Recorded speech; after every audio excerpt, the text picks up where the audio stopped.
bienvenidos a todos, tanto a panelistas como asistentes. Hoy nos encontramos en la segunda jornada técnica que organiza la Plataforma Tecnológica del Vino en el marco del proyecto Almarin. Hoy, precisamente, pues bueno, en esta jornada tenemos como anfitrión a la DEO Valencia y para esta presentación tenemos a Carmen Martínez, que nos va a dar la bienvenida institucional. Carmen Martínez es secretaria general del CR Vinos de la DEO Valencia. Bienvenida, Carmen. Muchas gracias, Yolanda. Bueno, pues bienvenidos todos a la jornada técnica de presentación de avances del proyecto GoBalvamir.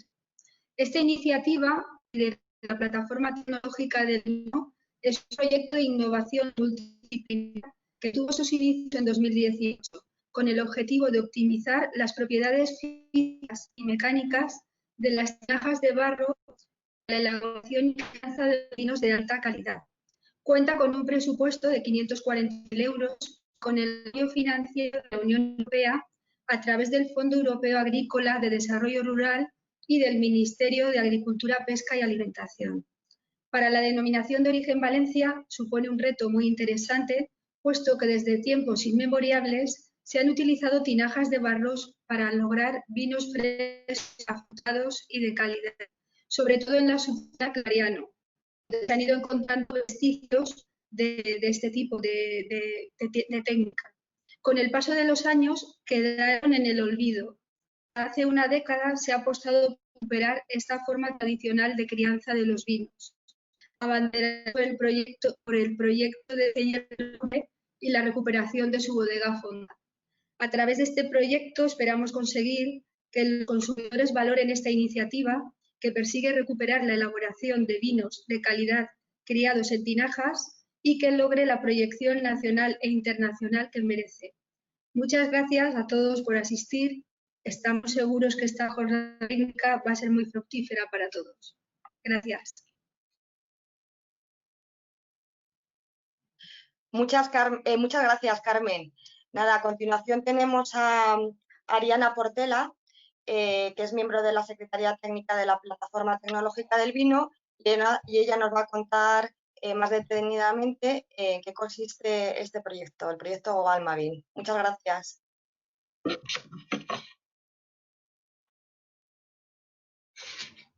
Bueno, muchas gracias, Yolanda. Muy buenos días a todos. Yo soy Ariana Portela de la Plataforma Tecnológica del Vino y bueno, en esta ocasión voy a hacer una breve introducción sobre el proyecto GoBalvamir. Para empezar, me gustaría presentar a la Plataforma Tecnológica a aquellos que aún no nos conocen como líder del proyecto. Bueno, la plataforma es una asociación sin ánimo de lucro que nació en el año 2011 y se constituyó como asociación en el 2013 apostando por la innovación como única vía para mejorar la competitividad del sector vitivinícola. Tiene como misión coordinar la I+D+I del sector y como visión ser el referente no solo a nivel nacional, sino también a nivel europeo en el impulso de la I+D+I del sector. Nuestro objetivo es ser un punto de encuentro y oportunidad única para todos los agentes del sector, así como bodegas, centros de investigación, empresas auxiliares, bueno, entre otros muchos, para que aúnen fuerzas y para impulsar la I+D+I. Disponemos de una agenda estratégica de innovación del sector del vino, donde se recogen las principales líneas de actuación y retos científico-técnicos a abordar por el sector. Esta agenda está disponible desde el año 2017 hasta este presente año 2020. Y bueno, este documento constituye una guía fundamental para el sector y para la propia administración pública, nacional y europea. Esta agenda se cimenta en la que ya se publicó en el año 2012 y que 5 años después, en el 2017, fue revisada y verificada por nuestra comisión técnica, que está conformada por un grupo de expertos en diferentes áreas científico-técnicas, como podéis ver, en viticultura, proceso, producto, salud, sostenibilidad y cambio climático y economía vitivinícola. Bueno, la agenda fue revisada y verificada por como os he dicho, por nuestra comisión técnica, y ellos identificaron pues los objetivos que ya se habían cumplido y propusieron nuevas necesidades, identificaron las nuevas necesidades y priorizaron nuevos retos técnicos y que se recogen en esta agenda. Estos retos son específicamente 29 objetivos en los que se está trabajando a día de hoy. Y bueno, como mencioné, pues esta agenda está disponible hasta este año y ya se está trabajando en la próxima agenda para el periodo 2021-2024.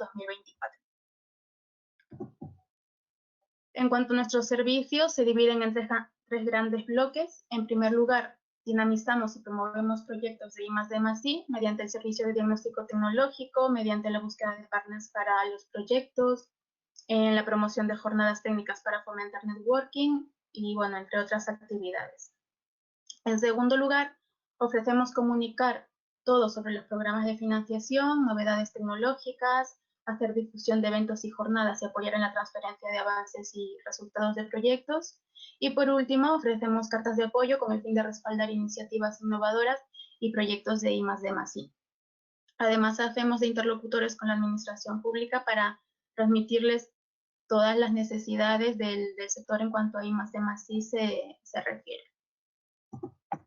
Y bueno, para terminar con esta parte de la presentación, me gustaría comentar algunas cifras conseguidas por la PTV.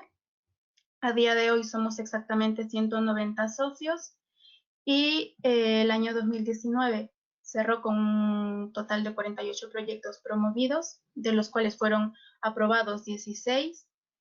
Estos 16 proyectos significó una financiación pública de más de 13 millones y bueno, algunos proyectos fueron denegados y 10 proyectos aún siguen en evaluación. Y bueno, enfocándonos ya en el proyecto GobalMavin, comentar que este proyecto se trata, es un proyecto de innovación con un presupuesto total de 540.000 euros, cofinanciado en un 80% por los fondos FEADER y en un 20% por el Ministerio de Agricultura en el marco del Programa Nacional de Desarrollo Rural del periodo 2014-2020. Esta iniciativa está conformada por un grupo operativo de carácter supraautonómico en el que participan 16 miembros, representando un total de 6 comunidades autónomas. Como podéis ver, está conformado por Celler del Roure, Alfatec, Prado Rey, Vitec, Bodega Juan Carlos Sancha y el ITEFA y la Universidad Miguel Hernández, quienes nos presentarán sus avances más adelante. Entre las entidades subcontratadas se encuentran el NIA, la Universidad Politécnica de Valencia, la Universidad de Castilla-La Mancha y la Universidad de Valladolid y Ártica, quien se encarga de coordinar el proyecto a nivel técnico. Y por último, entre los miembros colaboradores pues se encuentran el Observatorio Español del Mercado del Vino, la DEO Valencia, con quien estamos organizando esta jornada, y la DEO UCLES. Bueno, ¿cuál es el objetivo del proyecto GobalMavin? Pues este proyecto pretende desarrollar y valorizar los nuevos vinos de las principales variedades españolas mediante la fermentación y la crianza en tinajas de barro tradicionales y tecnológicas de nuevo diseño. GobalMavin apuesta por este tipo de elaboración, ya que pretende conseguir un mayor frescor y frutalidad en el vino, y para ello se están llevando a cabo diversas tareas como el estudio del material y de su aptitud para la fabricación de grandes formatos, el diseño de itinerarios enológicos para sacar el máximo provecho al uso de los materiales y en el estudio de la aceptación y el grado de satisfacción por parte de los consumidores. Y bueno, por último me gustaría comentar el papel de la PTV en el proyecto. Como he mencionado anteriormente, una de nuestras actividades es la comunicación y la transferencia de avances y resultados de proyectos y bueno, esta es nuestra labor en GobalMavin, informar sobre el proyecto a los propios miembros del grupo operativo, a los diferentes agentes del sector vitivinícola, a los medios de comunicación y bueno, a la sociedad en general, ¿no? Y por último, me gustaría aprovechar para invitarles a visitar la página web del proyecto, donde encontraréis mucha más información y donde se irá publicando todos los avances y los resultados finales del proyecto. Y bueno, esto ha sido todo por mi parte. Muchas gracias a todos y le doy paso a Yolanda nuevamente.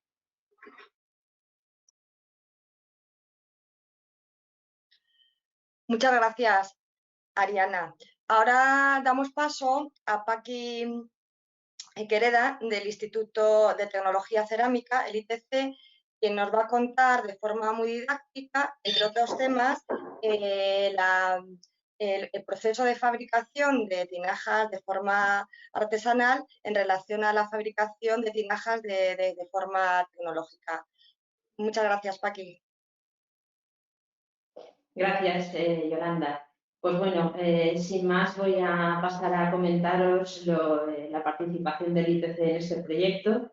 Para el ITC es un proyecto muy ilusionante porque es nuestra primera incursión en el mundo del vino. Dar las gracias a la Fundación Valencia por acoger, aunque sea de forma virtual, esta jornada. Y bueno, espero que os resulte interesante el trabajo que hemos hecho desde ITC. En primer lugar, una pequeña presentación del ITC, ya que hemos cumplido 50 años, el año pasado fue nuestro 50 aniversario, mostraros un vídeo muy breve del ITC aprovechando este 50 aniversario.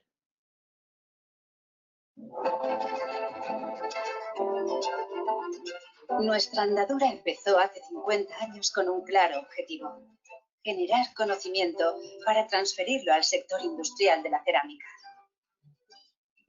¿Y por qué? Porque es la palanca que impulsa la competitividad y la generación de bienestar social.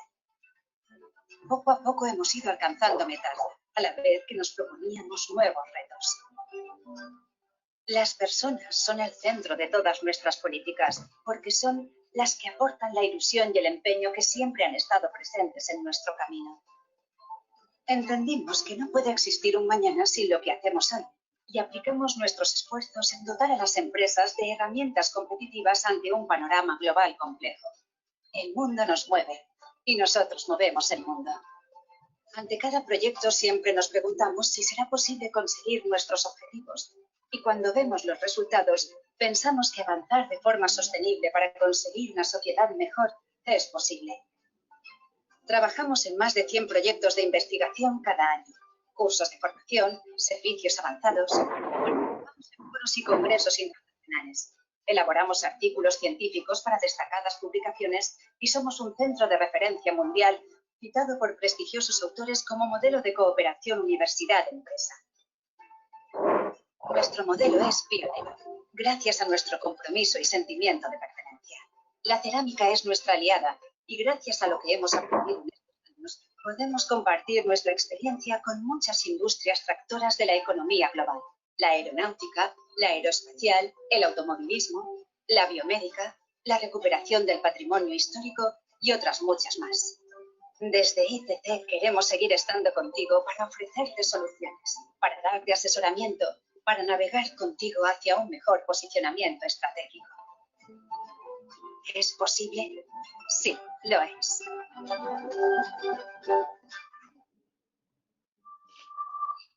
Muy bien. Y bueno, ahora ya entrando en materia, el objetivo principal del ITC en este proyecto ha sido el último, que aparece en último lugar. Guiar al consorcio para desarrollar nuevas tinajas tecnológicas mediante un proceso tecnológico. ¿Por qué un proceso tecnológico? Porque es la única forma de conseguir un producto cerámico, sea que sea, con unas propiedades constantes, homogéneas y con un porcentaje de calidad elevado. Para conseguir llegar a ese objetivo, para conseguir llegar a tener un proceso para fabricar tinajas cerámicas con un proceso tecnológico, lo primero que hemos hecho es ver de dónde partíamos. Y partíamos de la caracterización de las tinajas que existen en la actualidad. Entonces, la primera fase del proyecto fue caracterizar tanto tinajas cerámicas antiguas, hechas mediante métodos artesanales, que hoy en día continúan existiendo en la actualidad y son perfectamente válidos. Las tinajas que se fabrican artesanalmente tienen unas características. Y luego también hemos caracterizado una serie de tinajas elaboradas ya con un proceso tecnológico, o Grafate, uno de los socios del proyecto. Pues bueno, nuestro punto de partida en este proyecto fue caracterizar las tinajas que existen en la actualidad, tanto las artesanas y antiguas como las de los procesos tecnológicos que existen en la actualidad. Una vez que hecha esa caracterización, pasamos a intentar resolver los problemas de producción que tenían las tinajas tecnológicas actuales. ¿Y cómo hemos hecho eso? pues desarrollando nuevas composiciones basadas en arcillas de nuestra zona, como comentaré después, para intentar mejorar lo que es el rendimiento durante el proceso de fabricación. También hemos diseñado qué características tenían que tener, especialmente en lo que respecta a la transferencia de oxígeno. Hemos modificado las fórmulas hasta obtener una transferencia de oxígeno adecuada para la maduración del vino. Y estamos analizando diferentes técnicas para aumentar el tamaño de las tinajas. Ahora mismo las tinajas que estamos fabricando son de 120, 130 litros y estamos analizando en este final del proyecto técnicas para incrementar este tamaño de las tinajas. Y bueno.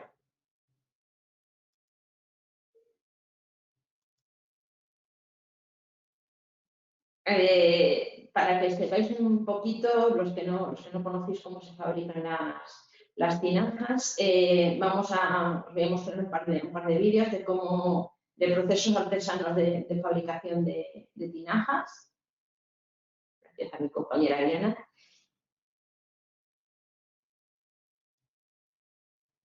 Estos son un alfarero en Villarrobledo que hace un proceso 100% artesano. Hace un amasado de la arcilla de forma manual.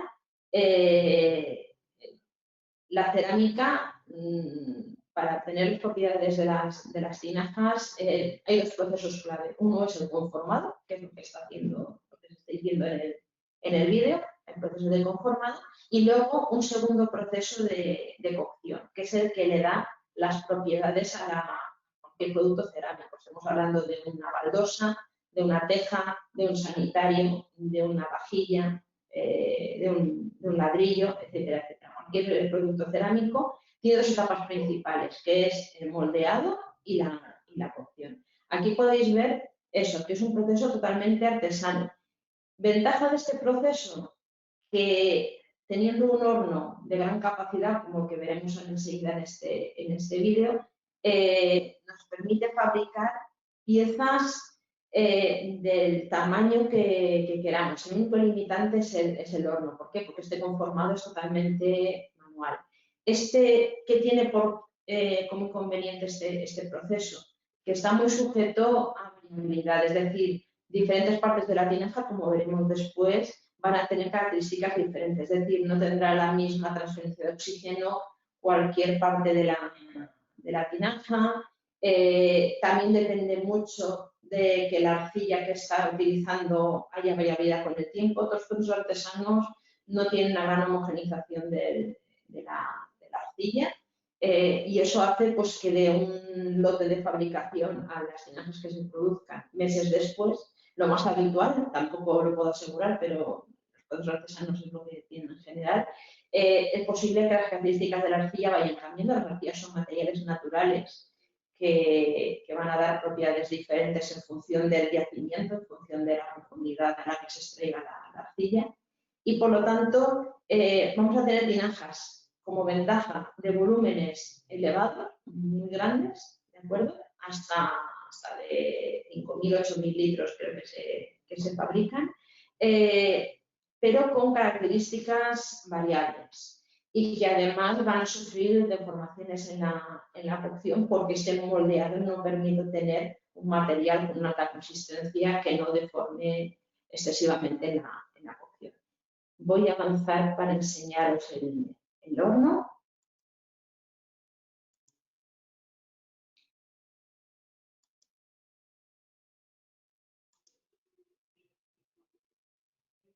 Creo que aquí se muestra el interior del horno, sí. Podéis ver la grandísima capacidad de este horno.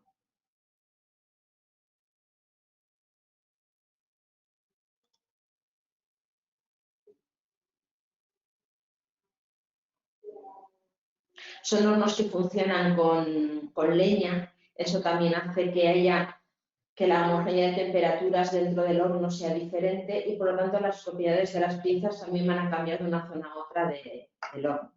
Bueno, con esto ya está. Pasamos al siguiente vídeo. Un proceso un poquito menos artesano.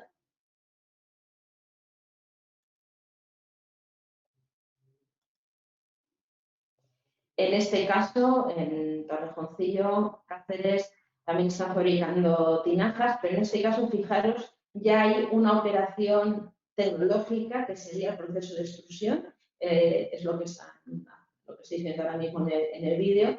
También es verdad que es un proceso de extrusión sin compactar demasiado el material, lo cual va a llevar de nuevo a un barro muy blando, muy fácil de moldear, es lo necesario para estos procesos tan manuales. Entonces, podéis ver un pequeño avance, aquí ya tenemos un proceso un poquito más tecnológico, pero sigue siendo muy artesano.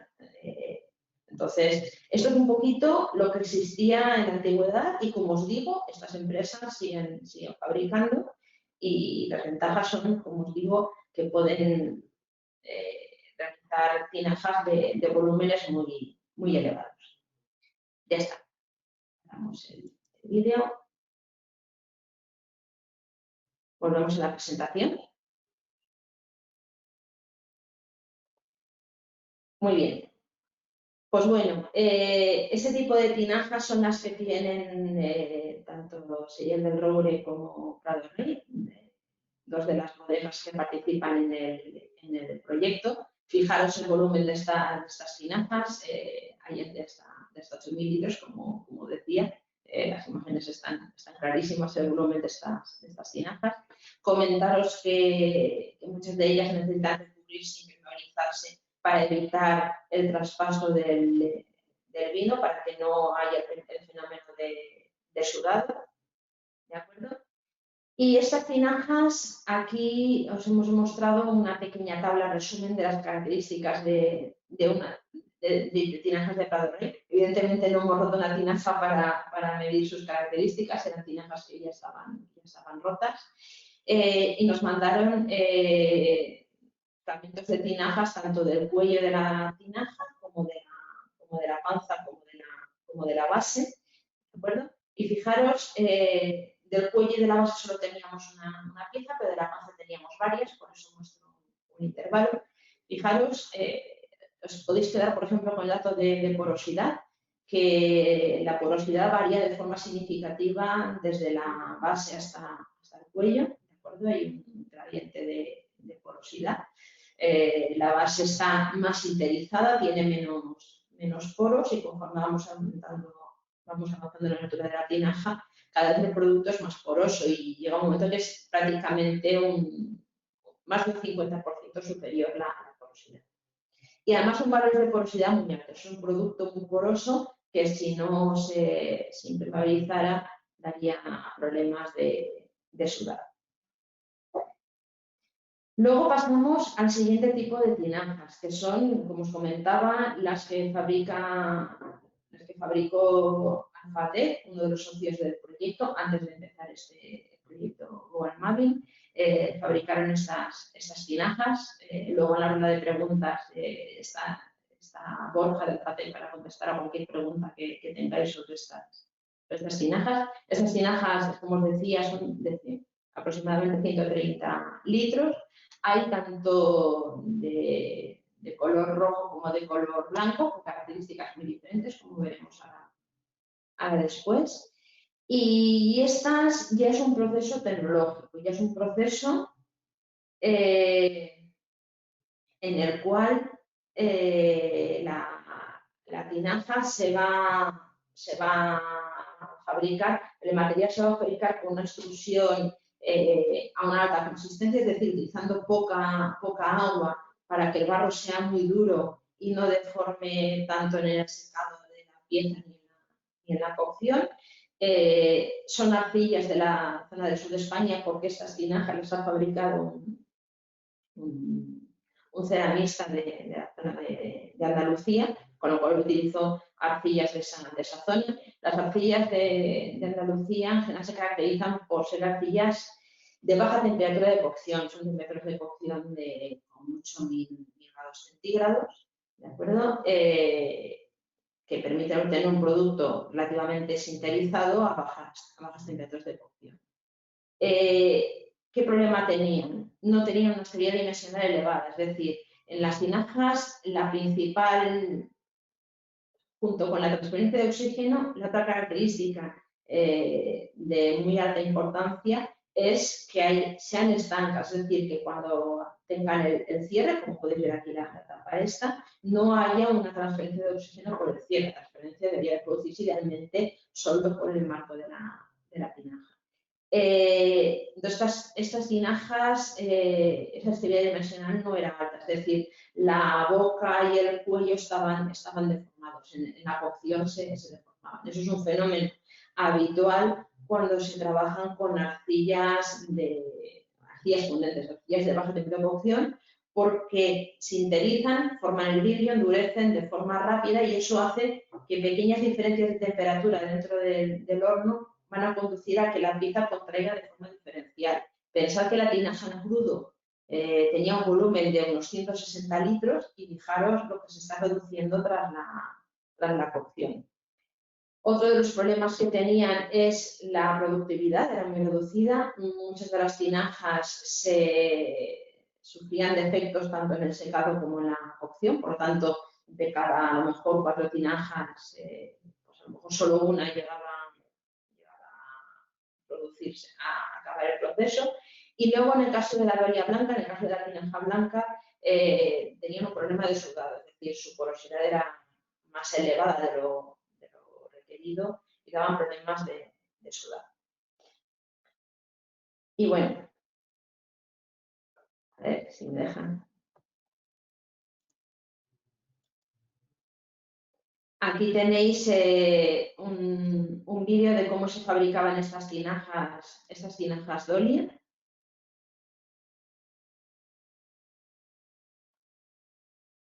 En estas, si pudierais tocar este barro rojo que estáis viendo cómo se deposita dentro del roller, sería un barro muchísimo más duro, como os decía, que los que hemos visto antes, que los del proceso artesanal. Estos procesos permiten conformar las piezas, como es una máquina en la que está haciendo el conformado, permite trabajar con mucha menos agua y cuanta menos agua añadimos en el conformado, menos agua tenemos que eliminar en el secado, menos contrae la pieza en el secado y por lo tanto más estable dimensionalmente es la pieza. Ahí podemos ver cómo se está moldeando la pieza. Ahora tenemos una tinaja ya conformada, en algún momento se ve. Y ahora veréis cómo sale la pieza del molde.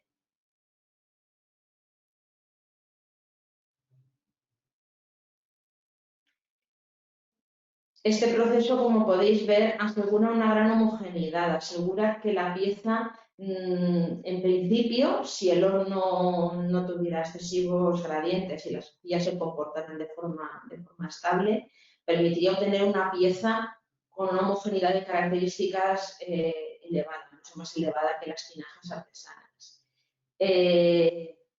Inconveniente, pues que el volumen máximo de producción para hacer tinajas de una pieza es limitado. Por eso os voy a poner un nuevo vídeo, el de una empresa italiana, Flyver, para que veáis cuál es la posibilidad que hemos identificado desde ITC de cómo fabricar formatos superiores. Es un moldeo similar al que hemos visto de roller, ¿de acuerdo? Pero digamos que en este caso es un proceso de prensado, también a partir de un material en estado plástico.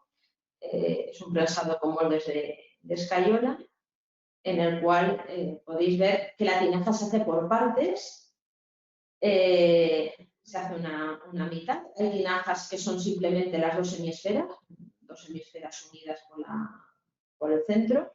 Y en el vídeo habéis podido ver hace un momento una tinaja que tenía hasta 3 partes, una parte central de forma cilíndrica y las 2 semiesferas. Mediante esta tecnología se pueden fabricar formatos superiores. Freiberg fabrica hasta de 400 litros, ¿de acuerdo? Simplemente por unión de piezas en crudo, ¿de acuerdo? Y luego ya pasaríamos al proceso de secado y de cocción. De nuevo, la cocción es diferente. En este caso es un horno eléctrico, un horno con resistencias.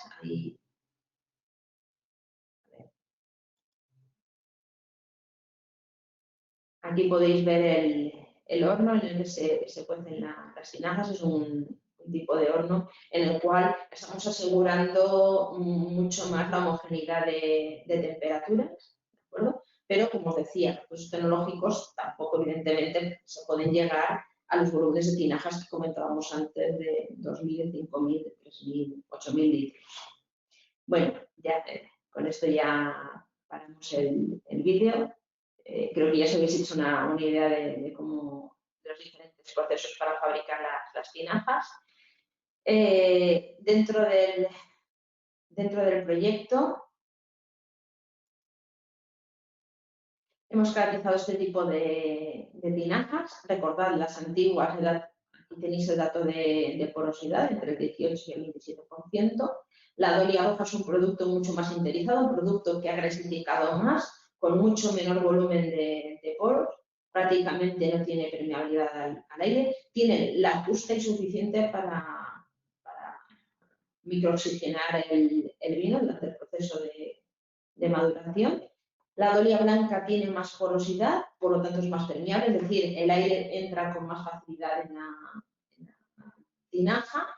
Y luego otra característica importante es el tamaño del poro. Eso también, la permeabilidad va a estar relacionada tanto con la porosidad como con el tamaño de los poros. Tamaños de poro más pequeños nos reducen la permeabilidad y, por lo tanto, la microoxigenación. Es decir, cuanto más pequeños son los poros de la tinaja, menos oxígeno entrará. Por lo tanto, se puede intentar fabricar tinajas con características diferentes para atender a diferentes tipos de vinos. Y bueno, como os estaba comentando, nuestro principal papel fue, una vez analizado los materiales que existen en la actualidad, analizar los problemas que tenían estas tinajas trasladados por el papel e intentar darles solución. Pues bueno, como al final muchos de los problemas venían por el uso de arcillas de la zona de Andalucía, que, como os decía, son arcillas de baja temperatura de cocción que grasifican de forma muy rápida, y pequeñas diferencias de temperatura en el horno van a modificar tanto la contracción del material como su porosidad. Por parte de ITC propusimos utilizar arcillas de nuestro sector, del sector fabricante de baldosas y de tejas cerámicas. Son arcillas de la zona de Castellón, Valencia y Teruel. Son arcillas rojas, arcillas más estables que las de Andalucía. También necesitan más temperatura de cocción, por lo contrario, estamos hablando de temperaturas de 1125, 1150 grados centígrados, frente a los 1000 y pico que comentaba de las de Andalucía. ¿De acuerdo? Y aquí, evidentemente, hemos analizado muchas arcillas, pero teníamos que unir, por un lado, arcillas que se procesaran bien, que tuvieran la plasticidad, la manejabilidad suficiente para el conformado de estas piezas, que es un proceso complejo, no cualquier arcilla permite moldear piezas de estos formatos, ¿de acuerdo? Y que diera la permeabilidad, la transferencia de oxígeno más o menos requerida por estas tinajas dolia. Y que intentara mejorar la estabilidad de la cocción, es decir, que la pieza, una vez esté cocida, no haya esas deformaciones en el cuello y la boca. Y aquí tenéis un ejemplo de dos arcillas, la A y la B. Esta gráfica lo que muestra es la distribución de tamaño de los poros. Tenemos la dolia blanca, que tiene un volumen de poros elevado, como hemos dicho antes, una alta porosidad, ¿de acuerdo? Y un tamaño de poro, pues, con poros que van desde una micra más o menos hasta 0,1 micras, los poros de la dolia blanca. Tenemos la dolia roja, que tiene un volumen de poros más pequeño y además con poros más pequeños. Esto es lo mismo que habíamos visto en esta tabla. ¿De acuerdo? Pues bien, dos de las arcillas que mejores resultados nos han dado, aún no hemos llegado a fabricar las tinajas. Como os decía Ariana, os invitamos a visitar la página web en septiembre, que ya habrá acabado el proyecto, para ver las últimas tinajas que fabriquemos con estas arcillas.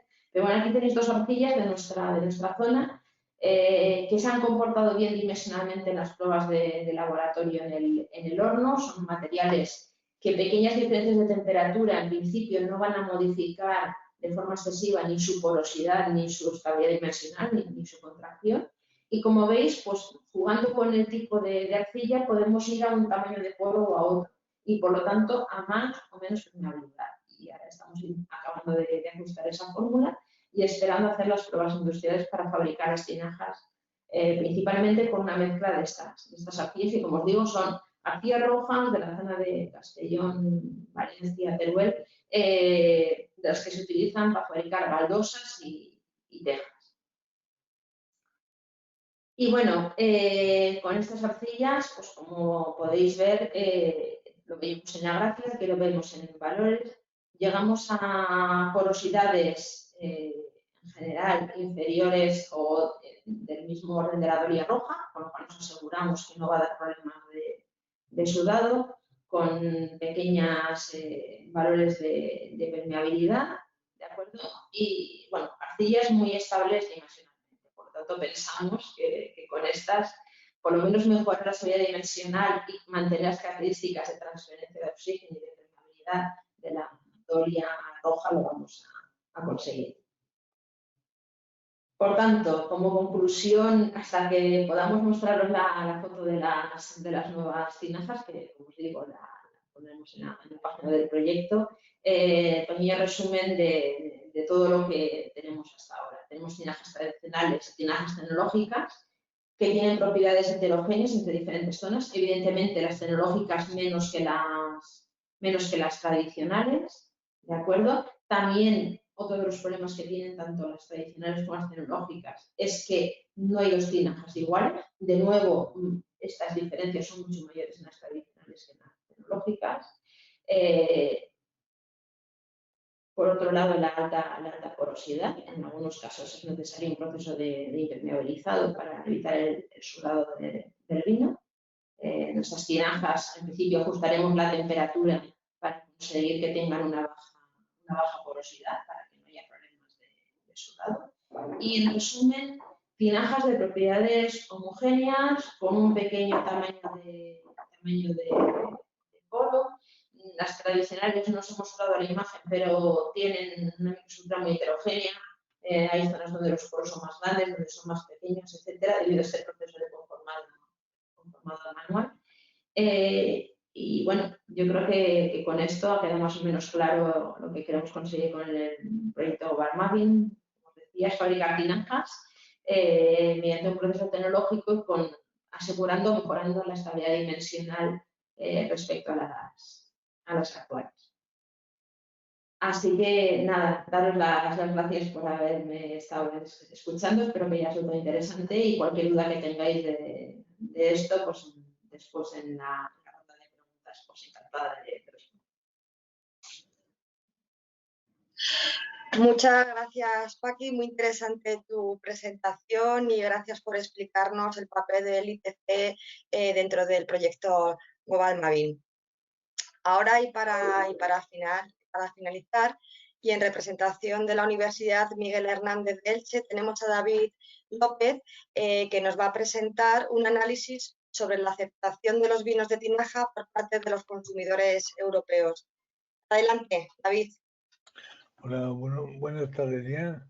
Bien, yo voy a contar la parte del proyecto que tiene que ver con los estudios de mercado y lo que hemos hecho es evaluar la aceptación de los vinos de tinaja en dos países, en España y en Polonia. No hubo tiempo de más por el tema de la pandemia. Sí, a ver si funciona. Vale. Entonces, lo que hicimos fue un estudio de aceptación entre consumidores españoles y polacos de 3 muestras de vino, ¿vale? El objetivo era ver el efecto del envase, ¿de acuerdo? No prestamos atención a variedades ni nos centramos en el envase y para eso pues hicimos un vino criado 6 meses en tinaja con revestimiento, un vino criado en tinaja 12 meses sin revestimiento y un vino criado 6 meses en barrica de roble. Lo primero que hicimos fue un sensorial descriptivo con panel entrenado. Para ello, 20 panelistas entrenados por el panel de cata que fue formado para este proyecto. Pues edades entre 30 y 62 años, 10 mujeres y 10 hombres que evaluaron las 10 muestras. Pues lo de siempre.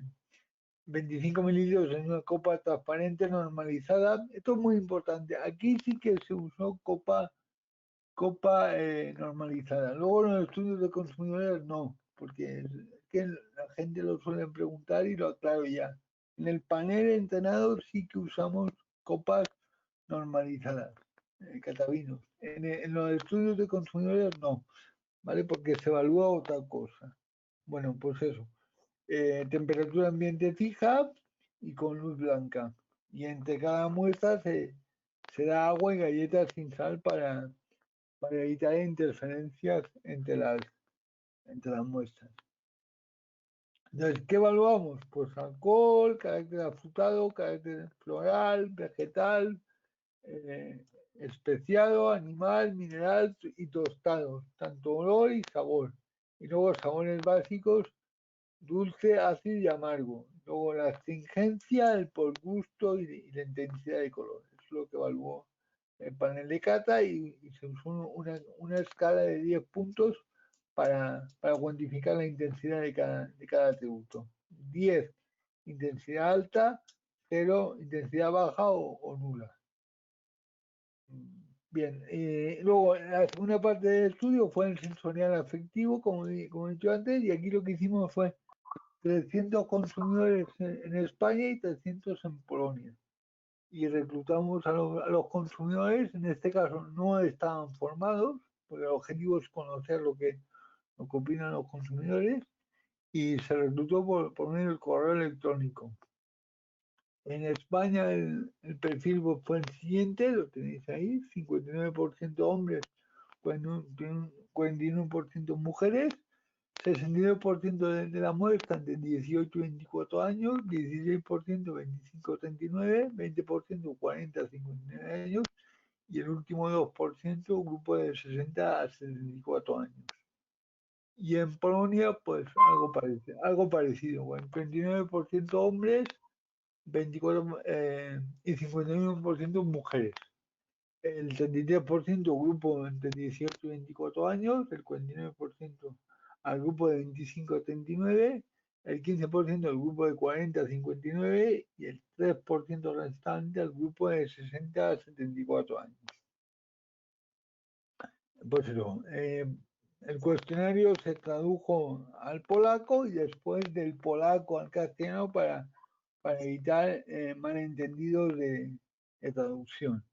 Todas las muestras fueron servidas y etiquetadas con códigos de 3 dígitos y se presentaban aleatoriamente para evitar posibles sesgos. Bien, también se les hizo preguntas sobre consumo de vino porque el objetivo era tener consumidores habituales de vino. Queríamos saber la opinión de las personas que consumen vino y los datos que arrojaban esta parte. En España, 4% de los consumidores consumían vino diario, un 33% un par de veces por semana, un 22% un par de veces al mes y un 41% en ocasiones especiales. Y en cuanto a la regularidad, pues el 9% consume entre semana y un 83% fin de semana y un 8% todos los días. En Polonia pues teníamos un 1% diario, 18% un par de veces por semana, 46% un par de veces al mes y un 35% en ocasiones especiales. Y en cuanto a la regularidad del consumo, un 8% consumía entre semana, el 71% consumía el fin de semana y el 21% todos los días.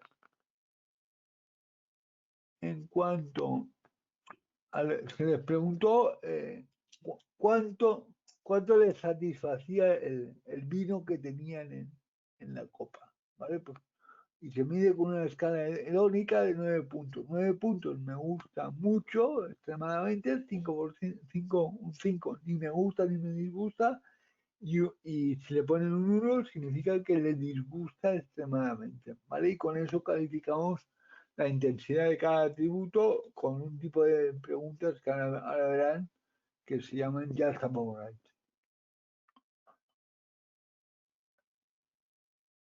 Le cuesta moverse. Ah, no.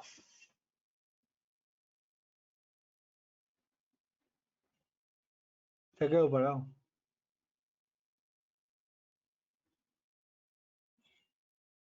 No me avanza la presentación. Ahora, el estadístico, los datos se mantienen a un análisis de varianza. Bueno, esto lo pongo para que la gente lo sepa, con el ANOVA y una prueba de Takei. Y eso, buscamos diferencias significativas en función de edad y género y país para los datos sensoriales.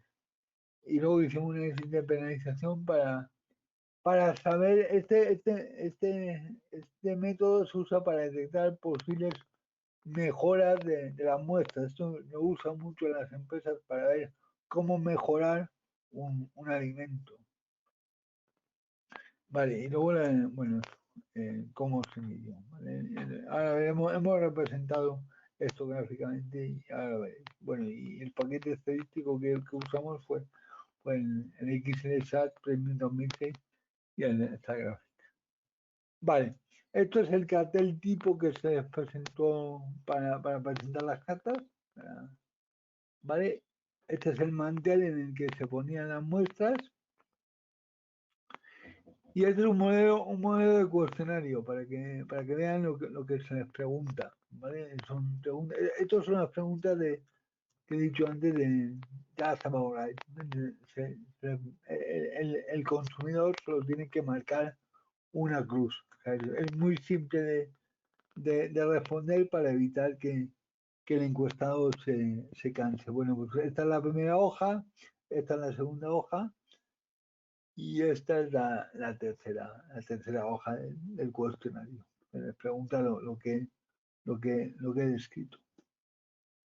Aquí tienen fotos de algunos de los estudios. Como ven, aquí, como he dicho antes, la copa no es normalizada porque lo que se busca es otro tipo de información. En el panel de cata normalizado sí que se usan. Bien, y aquí tienen el modelo de cuestionario en polaco, ¿vale? Para que vean el material utilizado, ¿vale? Sin más comentarios. Y aquí debería salir, exacto, el panel de cata, perdón, unos ejemplos visuales de las pruebas en Polonia. Ya me gustaría tener una sala de cata como tienen los polacos donde hicimos la prueba. Lo digo por si algún asistente al seminario quiere subvencionar el panel en la escuela, es más que bienvenido. Vale, resultados primero del panel entrenado. Aquí tienen los resultados. Lo que se evaluó, lo que he dicho, la apariencia, el olor, el sabor básico y los sabores.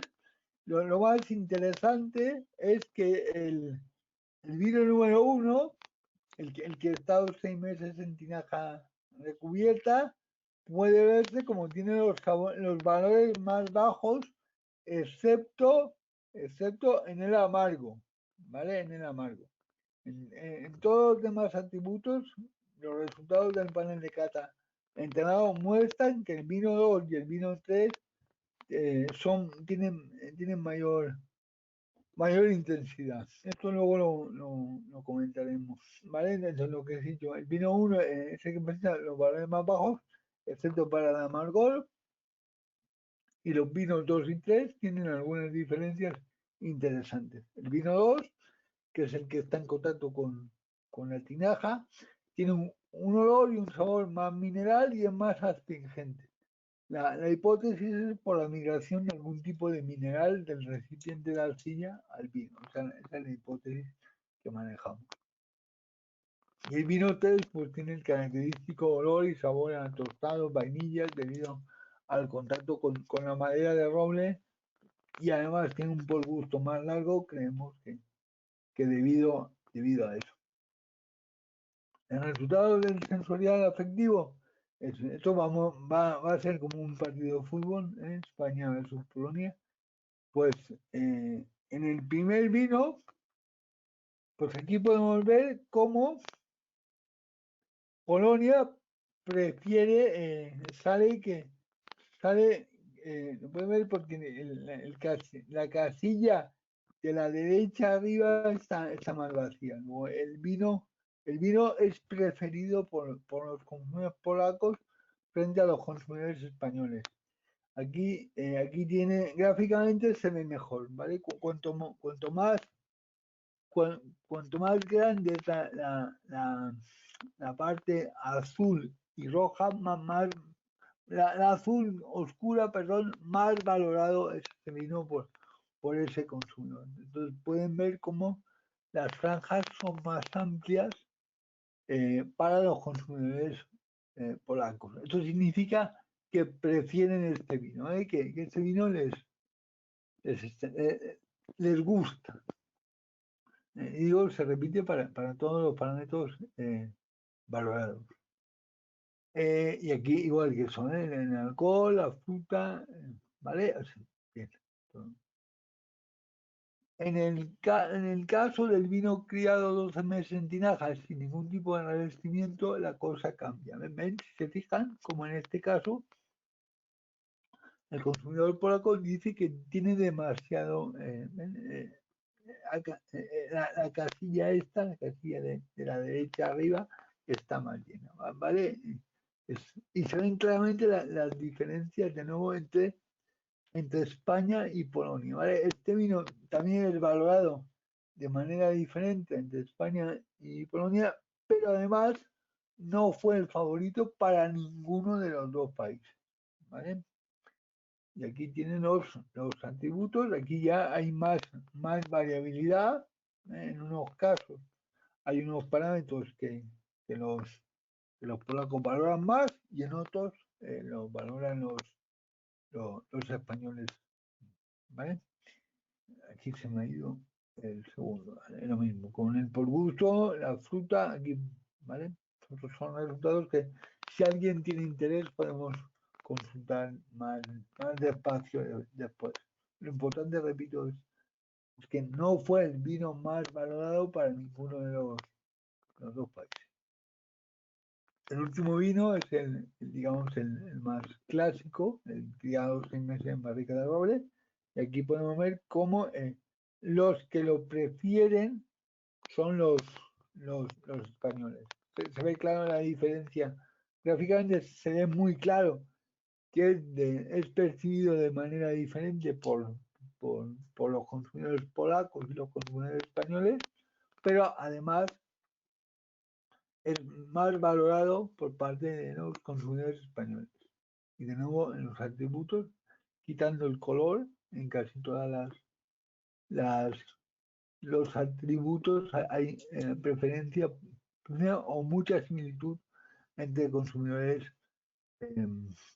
españoles y polacos. Y ya digo, si alguno o alguna tiene interés en comentar alguna de las gráficas más despacio, luego no hay ningún problema.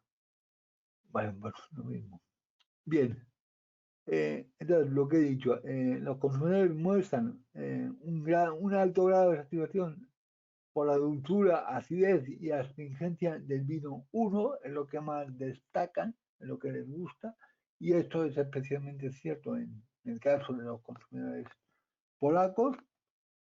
Y a los consumidores además les gusta el color, el alcohol y el gusto general de los vinos 2 y 3, ¿vale? En este caso es muy interesante que los vinos 2 y 3 condujeron a altos valores de grado de satisfacción en el caso del afrutado para el vino 2 y el por gusto en el vino 3. Esto es muy interesante porque el vino 2 está criado en tinajas sin revestimientos. Efectivamente, el consumidor valora el carácter afrutado de ese tipo de vinos y le gusta, en las dos cosas lo valora y le gusta, está satisfecho, con lo cual ahí hay una estrategia clara de comunicación. Son vinos afrutados y sabemos que el consumidor lo valora. Y en el caso del tercer vino, el vino criado en barrica de roble, lo que valoran positivamente es el por gusto, que es un vino largo. Con lo cual, esto, repito, da herramientas de comunicación a las bodegas. Creemos que es muy interesante porque pueden hilar un discurso en base a características percibidas por los consumidores. El efecto país, que es lo que nos interesa valorar, queríamos medir la diferencia. Se ha visto que el consumidor polaco prefiere en mayor medida los vinos de tinaja que el consumidor español. Esto es muy interesante y se relacionan con un color rojo menos intenso, pero con un sabor ácido, con notas minerales y un por gusto más corto, ¿vale? Que no está vinculado a la astringencia y al alcohol. Esto es el resultado que sale. De nuevo, creemos que puede servir para hilar estos resultados lo que tienen que servir es para articular discursos de comunicación en positivo en cada uno de los mercados y segmentos objetivos de cada bodega. Estas son las enseñanzas que se obtienen del estudio, ¿vale? Y como he dicho antes y repito, el vino favorito de los tres es diferente. Esto es muy interesante, ¿vale? Los consumidores españoles prefieren el 3, un 46%, y los vinos polacos prefieren, los consumidores polacos prefieren el vino número 1, un 39% de los consumidores. Esto de nuevo es interesante y a la vez es consecuente con las hipótesis de partida que formulamos al principio del estudio. Los consumidores españoles prefieren los vinos más complejos, de vino tinto, con vainilla, con especias, con maderas, y los consumidores polacos prefieren vinos tintos más suaves. Básicamente creemos que porque son bebedores de vino blanco ácido y suave, y que los vinos tintos que están en el mercado polaco, los vinos tintos para el consumidor general. No hemos hecho una segmentación por tipo de consumidor, por renta. Esto ha quedado para más adelante, pero seguramente si mirásemos renta, a lo mejor saldrían resultados diferentes, porque las personas que tienen más renta en principio tienen acceso a mayor diversidad de vinos. Entonces, igual esto cambiaría con rentas altas, ¿no?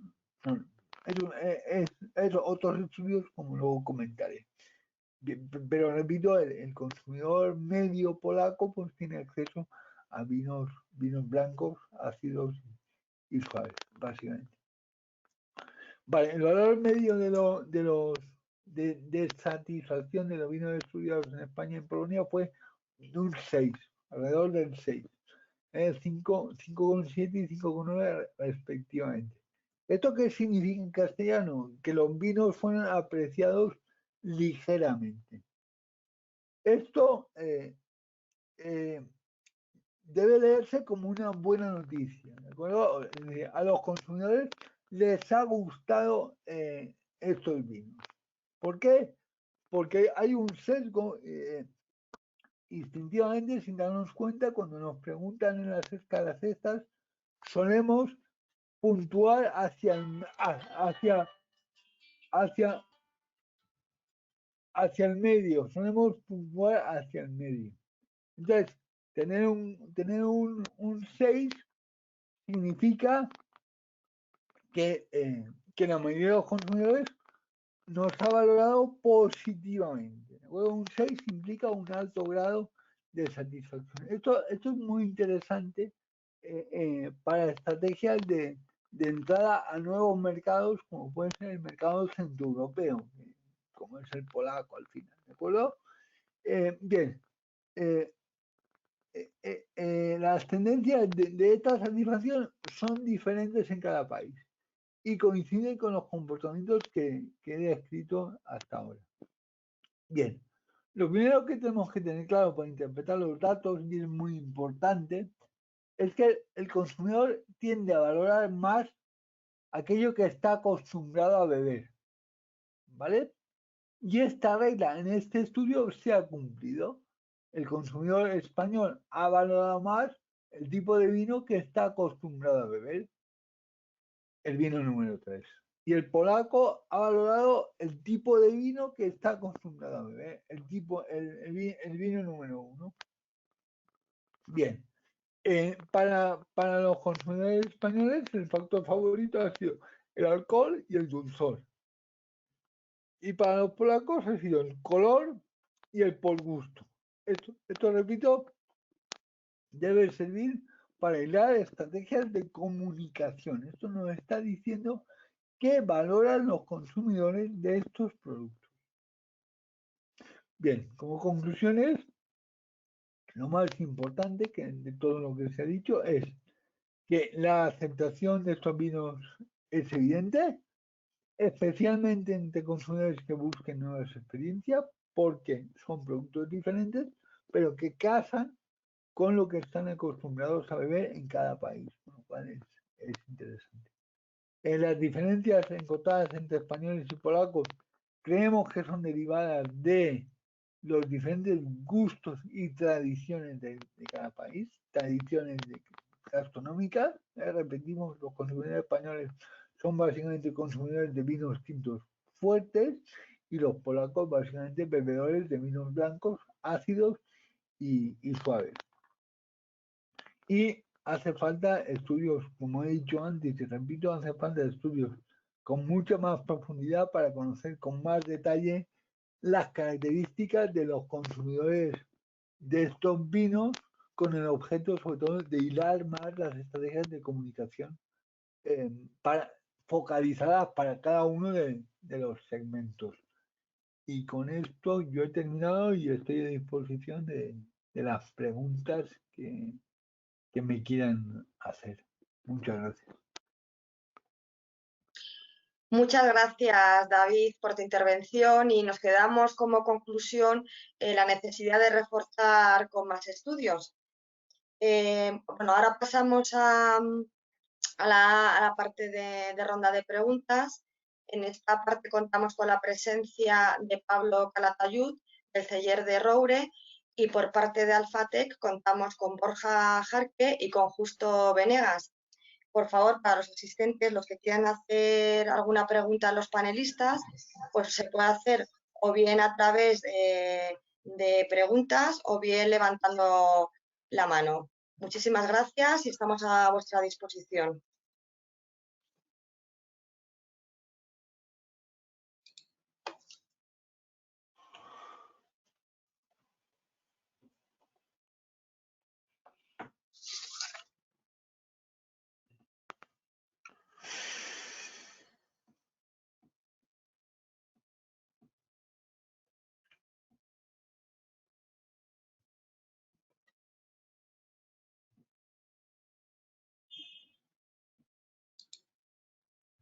Pues desde el panel de control, levantando la mano, no tenemos a nadie por el momento preguntas. No sé si a través de escrito. Ari, ¿tenemos alguna otra pregunta? Yolanda, Pamela Beltrán me está preguntando para cuándo estará finalizado el estudio.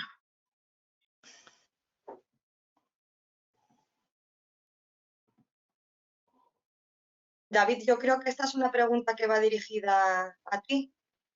Vale.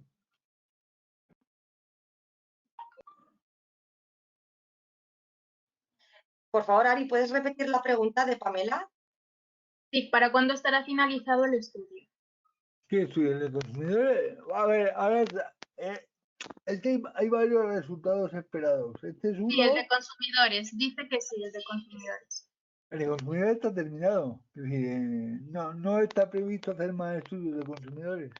Alguna prueba de etiquetas es la que tenemos programada, pero como estudios de consumidores ya está terminado.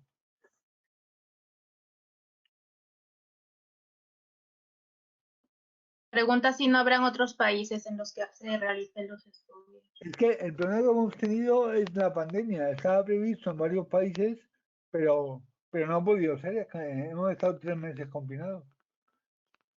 Y menos mal que fuimos a Polonia al principio, porque si no, ni siquiera eso. Ese es el problema, que no hemos podido ampliar el estudio por los meses que hemos estado confinados. Y aún ahora no podemos hacerlos con la normativa de la distancia social. Es imposible hacer un estudio de consumidores. Vale, pregunta que qué países estaban previstos hacerlos. Alemania, está previsto Alemania, Francia, Polonia, Inglaterra, habían varios países previstos, porque tenemos colaboraciones con varias universidades y la idea era eso. Vale, muchas gracias, Lorena. Bueno, dice que es una pena porque eran países interesantes donde hacer los estudios. A ver, esto, como digo siempre, esto es el principio de una larga amistad.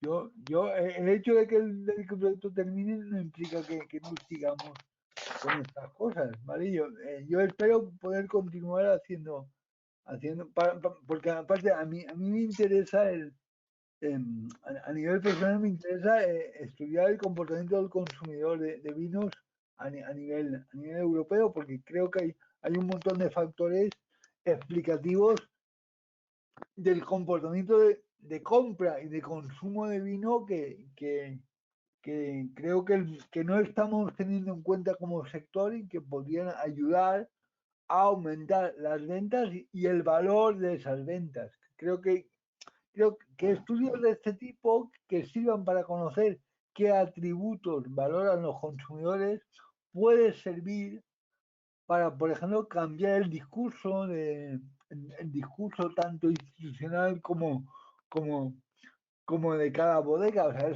saber, por ejemplo, que un consumidor polaco valora una serie de cosas puede servir para que las campañas de comunicación cambien. Y esto puede servir para aumentar tanto la cantidad como el valor de las ventas. Y por eso creo que estos estudios son interesantes y yo voy a seguir haciéndolos. ¿Vale? Muchas gracias, David. Pues en principio no hay más preguntas por parte de los asistentes. Si os parece, Carmen. Bueno, aquí hay un comentario para Pablo Calatayud. Me dicen que valore la aceptación de estos vinos por su parte como bodega integrada en el proyecto. Es lo que pone en el comentario.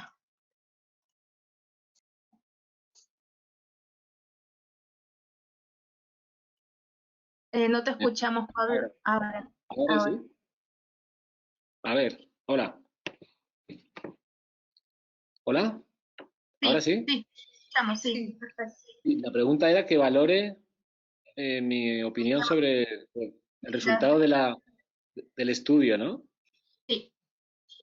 Sí, a ver, la verdad es que nosotros hemos tenido ocasión de estar muy cerca de David, del equipo de la Universidad Miguel Hernández, en un par de ocasiones y hemos comentado ya entre nosotros un poco el estos resultados y coinciden bastante con lo que nosotros percibimos, ¿no? Nosotros percibimos que el cliente, nuestros vinos ahora mismo son prácticamente mitad y mitad, vinos de perfil fresco criados en tinaja y vinos de perfil maduro criados en barricas, ¿no?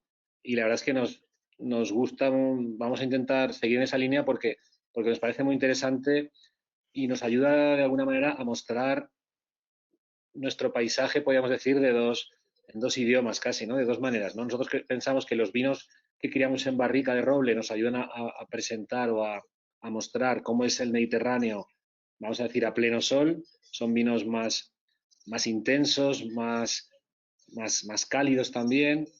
Y en cambio los vinos que criamos en tinaja son de un perfil más fresco y nos ayudan a mostrar otro tipo de paisaje que da satisfacción o bien a otros consumidores o bien a los mismos consumidores en otros momentos. Indudablemente los vinos de tinaja siempre van a ser más puros y más frescos, y los vinos de barrica siempre van a ser más complejos y más ricos, ¿no? De alguna manera. Entonces, la verdad es que, como decía David, estos estudios de consumidores sí que nos pueden ir bien para eso, para enfocar nuestra estrategia de cara a ver cómo queremos vender esos vinos, cómo queremos de alguna manera poner en valor esos atributos. Y bueno, por ejemplo, Polonia además es un país que nos interesaba porque Polonia es un país en el que trabajamos bien desde hace unos 5 años, podríamos decir, y sabemos un poco pues lo que dice David. Ahí hay un perfil de consumidor que posiblemente aprecia más un tipo de vino de ese perfil con acidez más alta, de ese perfil con no tanta estructura, no necesitan tanto la presencia de la madera como a lo mejor el consumidor español, que está más acostumbrado a esos vinos clásicos que sean, no sé, de alguna manera que son los más apreciados de una manera un poco clásica, ¿no? En los últimos años. Y bueno, la verdad es que sí que nosotros queremos un poco, bueno, pues seguir profundizando en esto y seguir un poco encontrando la manera de tipificar mejor cómo tienen que ser nuestros vinos criados en tinaja y cómo tienen que ser nuestros vinos criados en barrica. No sé si con esto he respondido un poquito a la pregunta. Pues como ya no hay más preguntas, por lo menos por la pestaña de las manos ya no hay más preguntas, de alzar la mano. No sé si por escrito, Ari. No, tampoco, Yolanda. Pues si os parece, Carmen, pues clausuras la jornada sobre avances del proyecto GoBalmaVin. Y muchísimas gracias por ser anfitriones de la jornada. Carmen, cuando quieras. Sí, gracias Yolanda por darnos la oportunidad de ser anfitriones de la jornada. Ojalá la podamos repetir en alguna ocasión en la sede del Consejo Regulador. Tenemos una sala también que está habilitada para poder hacer este tipo de actos. Y bueno, podemos dar por clausurada la jornada técnica. Ha sido muy interesante. Gracias a todos los asistentes y a los panelistas por vuestra participación. Y yo creo que nos ha aportado conceptos interesantes sobre este proyecto. Esperaremos a ver los resultados finales y ojalá se pudiera ampliar esos estudios de mercado a otros países si lo permite la situación y el proyecto puede dar lugar a ello. Muchas gracias a todos por... Pues muchas gracias a todos y damos por cerrada la jornada. Gracias.